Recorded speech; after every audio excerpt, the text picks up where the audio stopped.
Welcome back. Well, here we are on a beautiful sultry summer day. It's about 84 degrees, a little bit of humidity, a little bit of haze, but the air is quite calm. I've got two range flags set up, one down at 50 yards and one at 75 yards, and they're facing in opposite directions. They're just kind of hanging there, so the ribbons are just hanging there. This aspen tree over here is barely quaking. The leaves are shaking a little bit. It's a fine day for doing some testing. So what are we going to be testing? Well, you've probably seen this rifle before if you've watched my channel. This is my recent vintage Winchester Model 70, caliber .270 Winchester. And it's made by Fabrique Nationale, as they have been in the last I guess about a decade or so, decade and a half or so, or more, I don't know. I've owned Winchester Model 70s, including pre-64s, post-64s, vintage late 60s, mid-70s, 80s, 90s. None of them shoot like the current vintage, the ones made by Fabrique Nationale. In my estimation, they did it right. It's, as I've mentioned before, it's got glass bedding at 2 points, back here at the tang and up forward from the factory. It's free-floated, beautifully free-floated. There's no big ugly gaps. The stock is gorgeous. It's got, they all come with recoil pads now. This is a standard grade, and it means it has a standard weight barrel, and it's fully stocked. It weighs about 1 pound, almost exactly 1 pound more than the featherweight. And I have my other two rifles, the .257 Roberts and my .22 250 are featherweights. They shoot superbly, and this one has shot, for the very few times that I've had it out, it has shot superbly. So anyway, what we're going to do today is, and this is brought to you by my faithful Patreon donors. Their assistance has allowed me to purchase some ammunition to test for you today. And I've got my Pro Crony set up down there so that I can give you some velocities also. I got that hooked up to my phone. I'll just show you what I've got for testing. Here's a Copper Extreme Point by Winchester. This is their deer season, 130 grain load. And I'll talk about the velocities and stuff as we, and the description of them as we go along and shoot them. I've got some cellular and below. These are a particular round that I'll talk about. This along with the Federal Power Shock 150s. They're a lower velocity, 150 grain load, which is ideal for woodland shooting, as I've spoken about before. When you don't want to have that, you don't want to have those Mach 3 loads that really are destructive on close range. And here's the Federal version, 150 grain low velocity load. Federal 130 grain, this is a standard, somewhat lower than standard velocity. We'll talk about that. But it's a fine plains game load.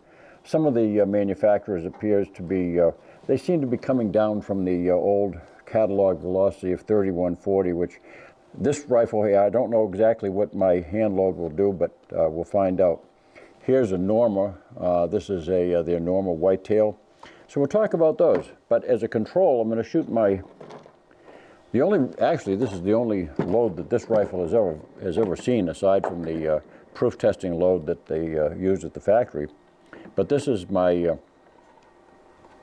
Hornady 130 grain flat base interlock bullet. This is a fine hunting bullet. It's a good solid bullet for game, especially deer sized game, black bear and stuff like that. It holds together well. It's got a candelore, and it's loaded with H-4831 powder. It's a lot of powder that I purchased back in the early 90s before we went on a couple of western hunting trips, and it's what remains. I've got about half of my 8-pound bottle remaining. It has been a stellar performer through the years, and I've shot that in videos before, especially with the 257 Roberts. So that's what we're going to be shooting today as I start out. So I've got my chronograph set up down there. Let me turn it on and make sure that we're signed in.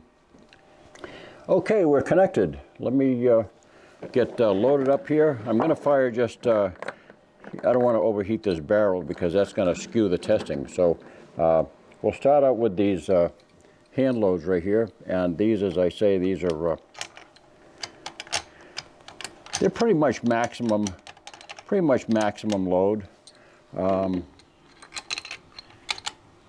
These are 59.5 grains of H4831, and as I say, it's a very old canister of powder.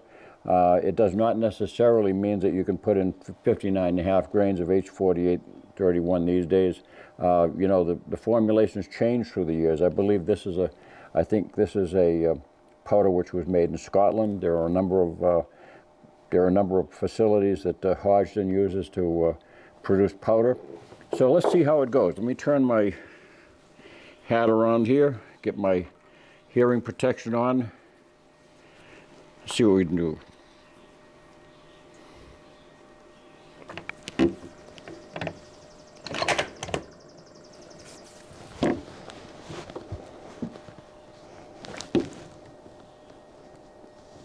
I'm going to be shooting at the left-hand paper center target.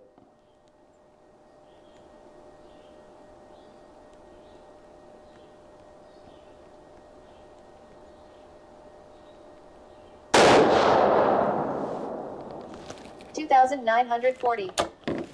She called out 2940 on that load. You can probably hear it.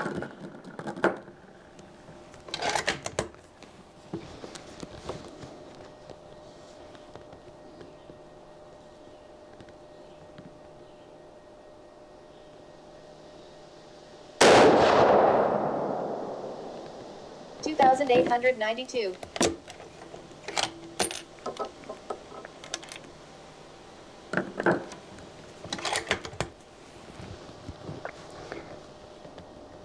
The chronograph is set up at just about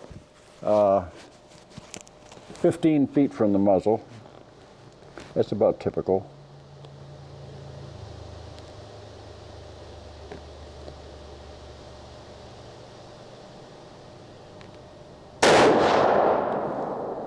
$2,889. Okay, it's a moderate velocity. It's running around. It's running less than 2,900 feet per second. But performance is to me a lot. I'm not shooting west anymore, so it's still good powder. Let me take a look at that and see what it's doing. Well, it looks like they all fell into one, well within one square, one inch square. So the rifle's shooting, and they're printing about, I think it's about 3 inches high. Let's start out with the factory Norma. These are 130 grain loads, and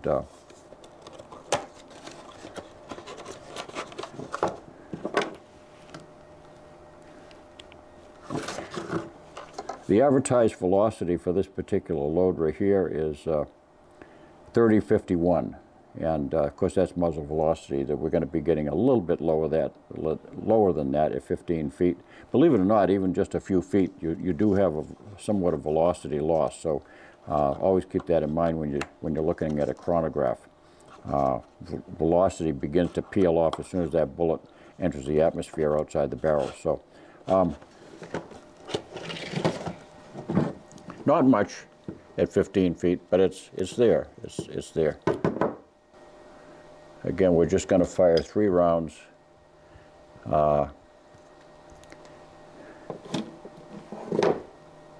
This, as you can see, this bullet right here, this is I would say that's a gentle ogive. It's not an aggressive ogive. This is a typical hunting bullet.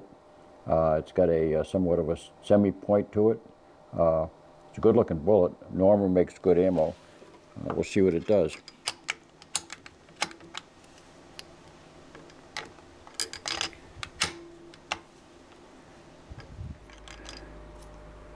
Got a lot of stuff going on here. camera, crony, me, you, ammo, gun. It's fun to do. So here we go. This is the Norma 130 grain whitetail. And I'm going to move over to, the left target. Hopefully it'll say on paper. The left target, upper left.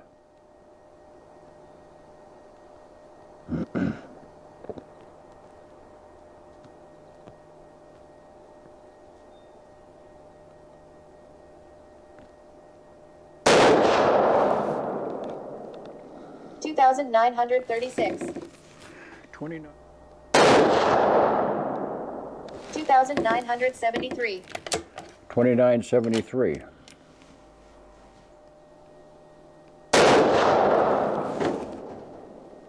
$2,884.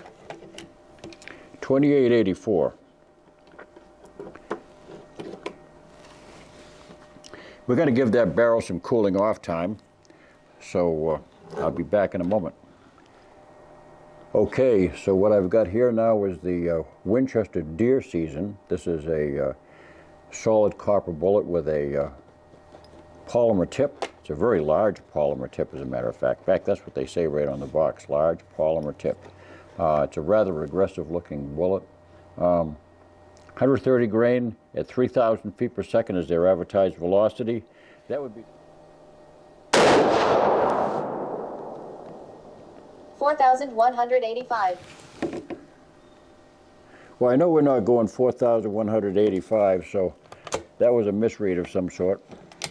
At least I wouldn't think so. It didn't feel like that sort of velocity. We're not shooting a 220 Swift here.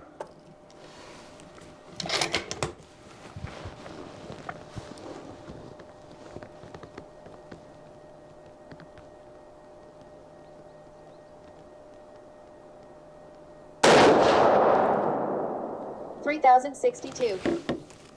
That's more like it, 3,062. That's a hot load. So it's running 62 feet per second faster than their advertised velocity. At least with that load, that particular charge.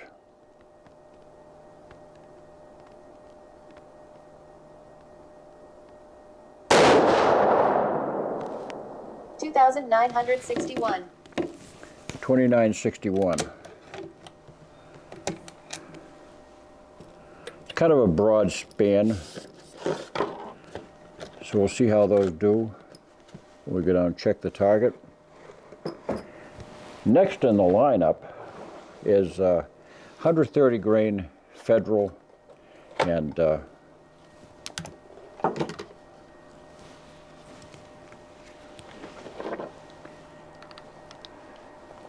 they advertise this velocity at 3060. A little bit, so we had 3060 out of one particular shot with the other one, but this one here is advertising 3060 with a 130 grain bullet, and this is the Federal Power Shock. It's got somewhat of a protected point. In other words, the flattened point that comes back about to the length of the brass. I should say the copper jacket. So that gives it a degree of protection from battering in the magazine from shot to shot, because you know one of the problems is with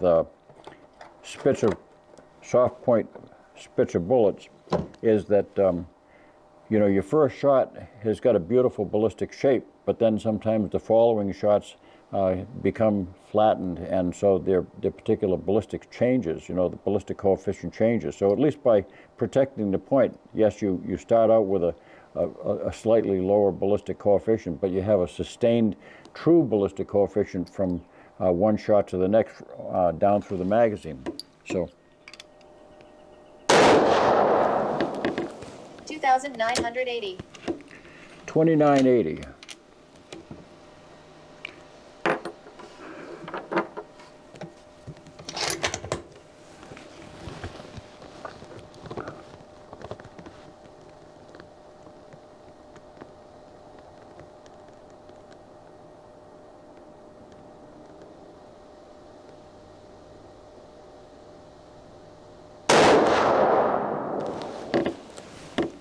2,969. 2969.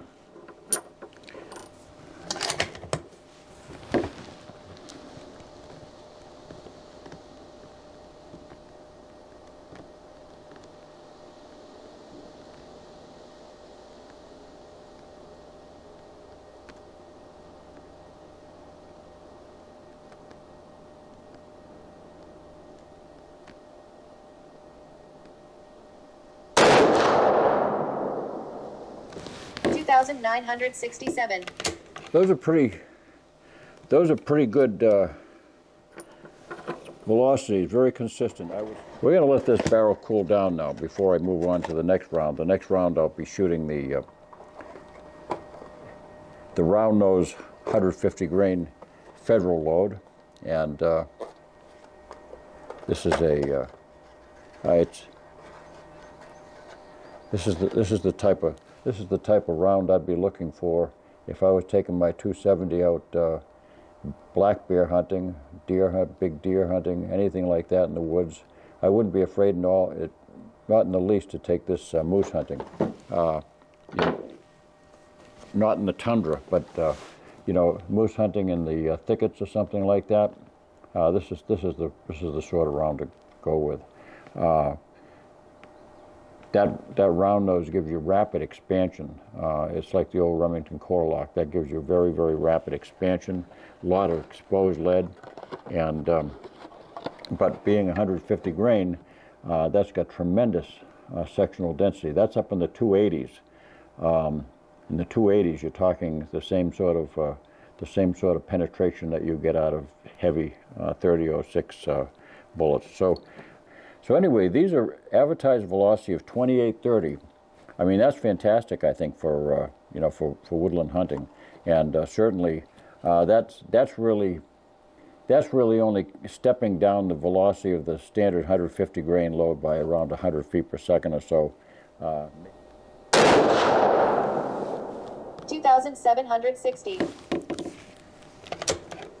2760. 2,736. 2736.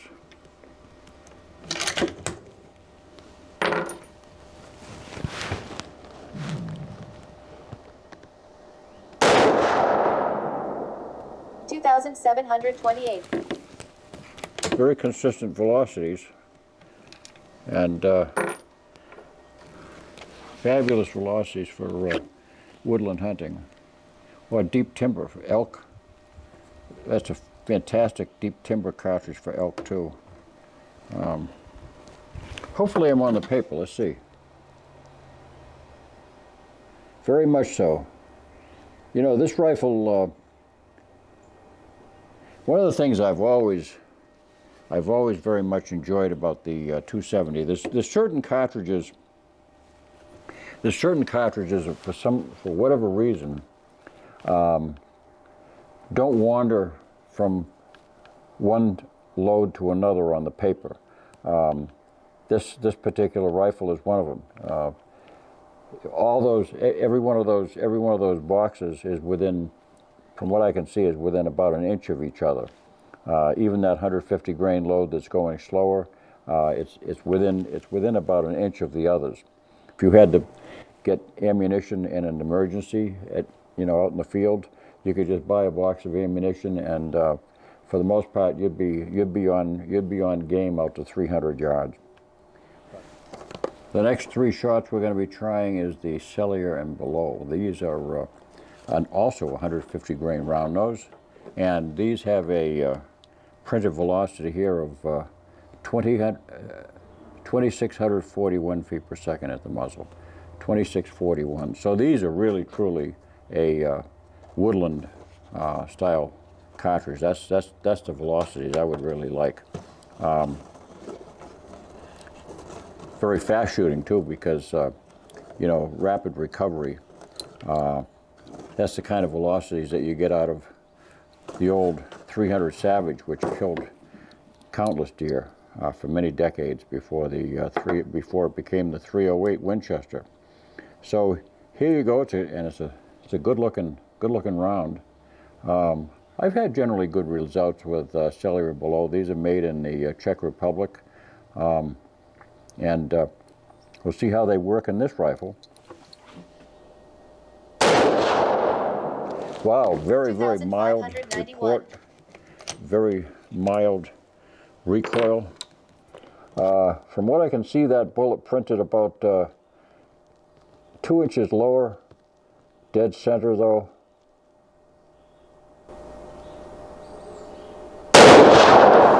You could shoot this round all day long. 2,581. 2581. So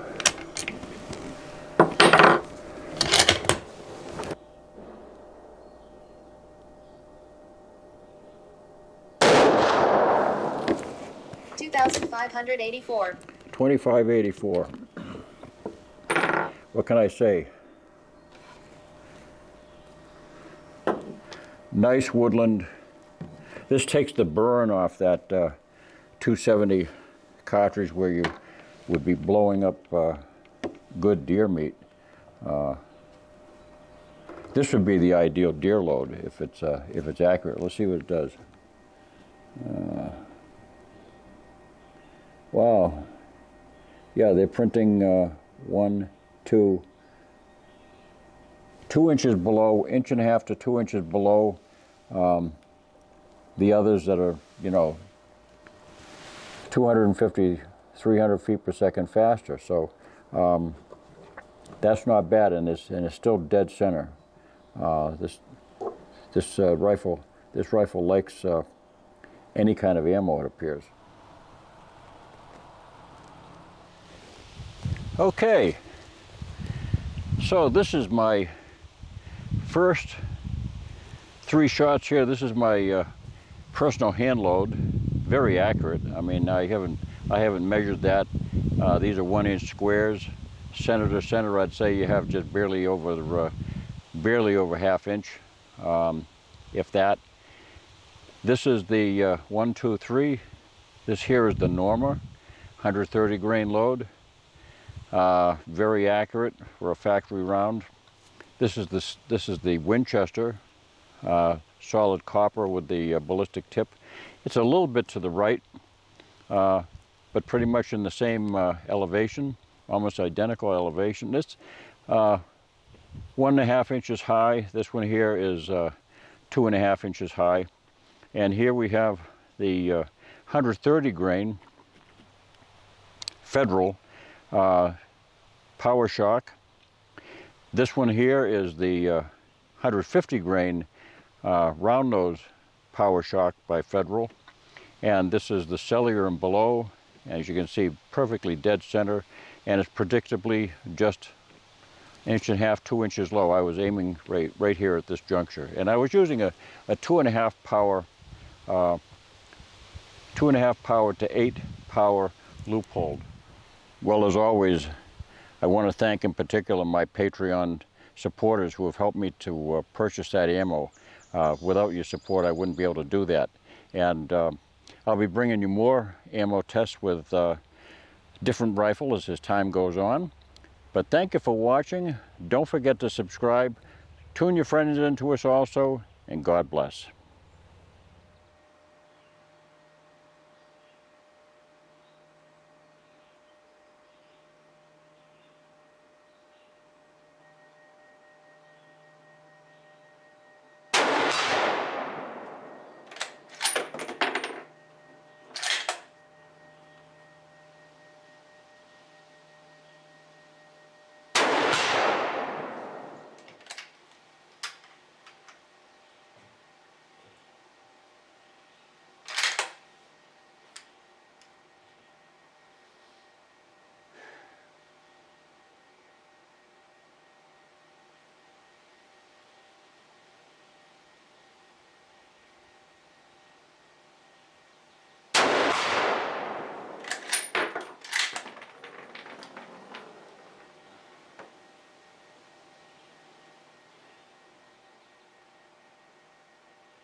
Nice shooting rifle.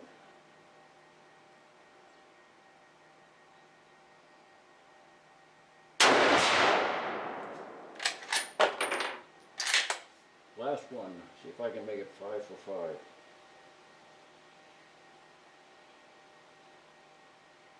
5. 5, there we go.